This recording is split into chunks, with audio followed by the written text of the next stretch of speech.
இறை வார்த்தை மத்தேயு நற்செய்தி பிரிவு 17 இறை சொற்றொடர்கள் 14 முதல் 20 முடிய.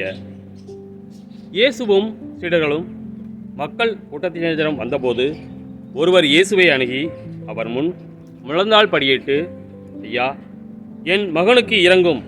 அவன் வலிப்பு நோயால் பெரிதும் துன்புறுகிறான். அடிக்கடி தீயிலும் தண்ணீரிலும் விழுகிறான். உம் சீடரிடம் அவனை கொண்டு வந்தேன். அவனை குணமாக்க அவர்களால் முடியவில்லை என்றார். அதற்கு இயேசு, நம்பிக்கையற்ற சீரழிந்த தலைமுறையினரே, எவ்வளவு காலம் நான் உங்களோடு இருக்க இயலும்? எவ்வளவு காலம் நான் உங்களை பொறுத்து கொள்ள இயலும்? அவனை என்னிடம் இங்கே கொண்டு வாருங்கள் என்று கூறினார். கொண்டு வந்ததும் இயேசு அப்பேயை கடிந்து கொள்ளவே அது அவனை விட்டு வெளியேறியது. அந்நேரமே சிறுவன் குணமடைந்தான். பின்பு சீடர்கள் தனிமையாக இயேசுவை அணுகி வந்து, அதை ஏன் எங்களால் ஓட்ட இயலவில்லை என்று கேட்டார்கள். இயேசு அவர்களை பார்த்து, உங்கள் நம்பிக்கை குறைவுதான் காரணம்.